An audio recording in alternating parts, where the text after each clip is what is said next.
মা কি রান্না হয়েছে? আজকে তো পটল আলু তরকারি হয়েছে, পটলের চোচা বাটা হয়েছে আর পটল ভাজা। পটল পটল আর পটল, পটল আর ভাল লাগে না। যেটা রান্না করছে ওটাই খেতে হবে। যা চান করে আয়, ভাত দিব। খাবো না আমি, প্রতিদিন প্রতিদিন নিরামিষ ভাল লাগে নাকি? বাবাকে মাংস আনতে বলতে পারো না? 1 টাকা কামাইয়ের মুরাদ নাই আবার মাংস। যা রান্না হয়েছে তাই খেতে হবে।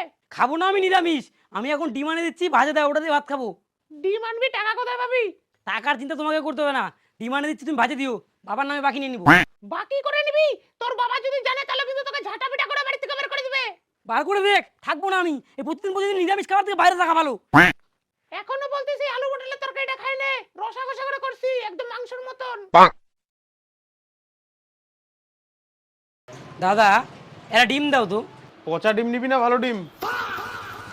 আপনার মাথা টাথা খারাপ হয়ে গেছে নাকি? টাকা দিয়ে আমি খারাপ ডিম নিবো? তুই তো জানিসই না রে, পচা ডিমের দাম বেশি আর ভালো ডিমের দাম কম। পচা ডিমের দাম বেশি? না, 4টা পচা ডিম দেন তো। হ্যাঁ দিচ্ছি। পচা ডিম নিবে? লোকটা কি পাগল হয়ে গেছে নাকি? अबे साले এনে 100 টাকা দে। 100 টাকা দিয়ে পচা ডিম কিনে নিয়ে গেলে ওটা তো খাতেও পারবে না। পাগল তুই? এখন তো পচা ডিমই বিক্রি হয়, ভালো ডিম এখন বিক্রি হয় না। দাদা, ও দাদা, শোনো শোনো, একটা কথা বলবো, মনে কিছু করো না। কি হয়েছে বল? না মানে তুমি পচা ডিম কিনলা তো, ওটা দিয়ে কি করবা? কেন তুই জানিস না পচা ডিম দিয়ে কি করে? না তো। কেন তুই পশ্চিমবাংলায় নতুন নাকি? তুই জানিস না সরকার পাল্টে গেছে, এখন পশ্চিমবাংলায় যত চোর নেতা ছিল সবার মাথায় পচা ডিম ফাটাচ্ছে। কি বলতেছো তুমি? পচা ডিমের ভয়ে চোর নেতারা সব এখন হেলমেট পরে বেরোচ্ছে, রাস্তায় বেরোতে পারতেছে না। যাই আমি ফাটাই এসে দুটা।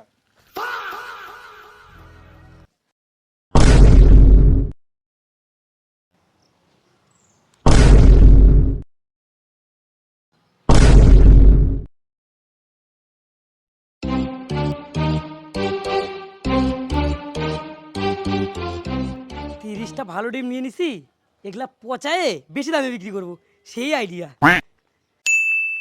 কি অবস্থা হয়েছে জিনিসগুলোর!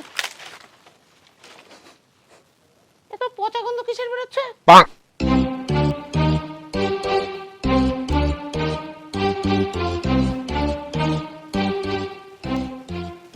আমি যদি 2 দিন বাড়িতে না থাকি তাহলে গোটা বাড়িটাই আমাজন জঙ্গল হয়ে যাবে। না, এখান থেকে তো পচা গন্ধটা বেরোচ্ছে। ডিমের পাতা? এতদিন থেকে নিরামিষ খাচ্ছি আর এখানে 1 পাতা ডিম! কে রাখলো এটা? কই রে হারামজাদা, বাইরে আয়। কি হয়েছে বলো? এই ডিমগুলো কে নিয়ে এসছে? তুই? হ্যাঁ। ডিমগুলো থেকে থেকে পচে গেল, তুই একবারও বলিসনি যে তুই ডিম নিয়ে আসছিস। কতদিন থেকে সেই নিরামিষ খাচ্ছি। কি ডিম পচে গেছে? হারামজাদা, এত টাকার ডিম পচে গেল আর এদিকে তুই দাঁত কেলাচ্ছিস। কেন তুমি জানো না এখন তো পচা ডিমেরই দাম বেশি? ভালো ডিম তো 7-8 টাকা করে দাম, আর একবার পচলেই 25 টাকা। তোর কি হয়েছে? ভুলভাল বকতেছিস, তো মাথাটা তো খারাপ হয়ে গেছে নাকি? না মা, এখন পচা ডিমেরই দাম বেশি, তুমি হয়তো তাহলে জানো না, সত্যি কথা বলতেছি আমি। এলে দারু, তোর কাছে বলে পচা ডিম আছে? হ্যাঁ আছে তো, কটা লাগবে? না 100 টাকা যে কটা হয় দিয়ে দে। ए ए ए ए ए ए ए এই নাও। তুমি দেখছো পচা ডিমের কত চাহিদা বেড়ে গেছে, বাড়িতে নিতে চলে আসছে। তুমি থাকো, আমি আরো ডিম নিয়ে আসি, বাড়িতে এনে পচাতে হবে।